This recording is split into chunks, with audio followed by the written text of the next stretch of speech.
Well, look what we have here. New shrimp buddies. These are Bloody Mary Neocaridina Davidis. So these are the same shrimp species as all my other shrimp buddies. Only these guys are nice, bright, and red. Now, technically, these are not cherry. They're Bloody Mary, which there's some sort of chart out there that explains how each color is mutated into another color, and you'd see that if you base it off that chart, Bloody Mary is a different line than the cherry line, which I don't know how true that is. I've actually had some very interesting discussions about that chart, because it gets thrown around a lot in terms of like how you name shrimps or what colors turn into what at what point, what color mutations might become what.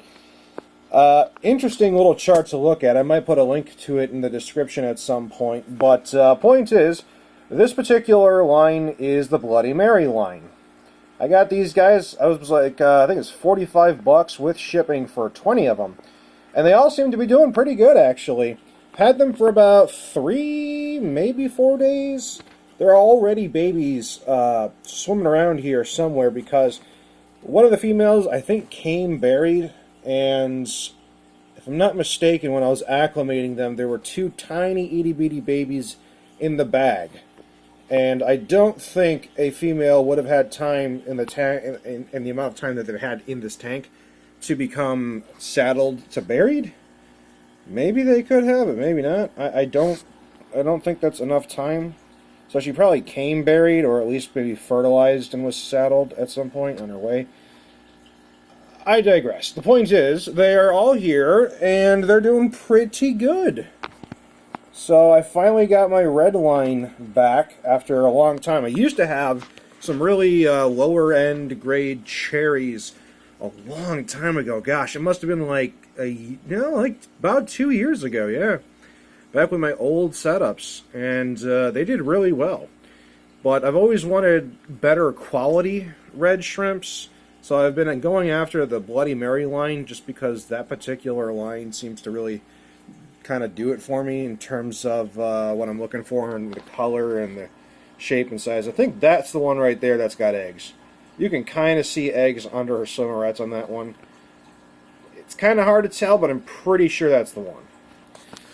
But yeah, I mean, I could have gone with like Painted Fire Red or something like along those lines, but Bloody Marys are interesting.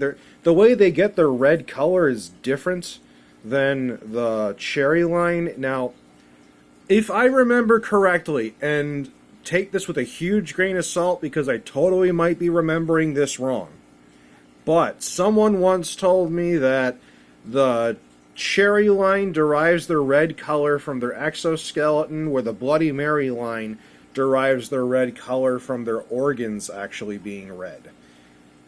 I cannot for the life of me tell if that's actually true.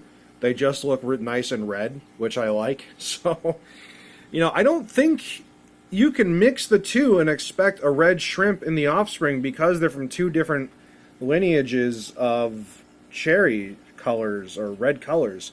So despite the fact that they look the same physically in terms of their color, they might produce the wild type kind of brown offspring, which if the idea that they come from different lineages is true, that's what you would get. Anytime you mix any color, you get like a wild type or like a brown type, which some people like the browns. They just call them chocolates. At some point or another, they could be classified as Shoko, which some of the names for these shrimps, man, are getting a little convoluted. Like, I don't know where or who is coming up with the names. That's a good quality one right there. But, yeah, interesting level of development. So, I didn't talk about these earlier because I wanted to make sure they were going to acclimate properly, because the pH that they were born and raised in was very different than what I have. Their pH was closer to 7. My pH is 8.4. And 8.4 is totally fine for these little species, these little guys. This particular species is fine in it. It's just acclimating. You got to be super, super careful. And they seem to be doing all right. So, hopefully, we'll see a lot more babies.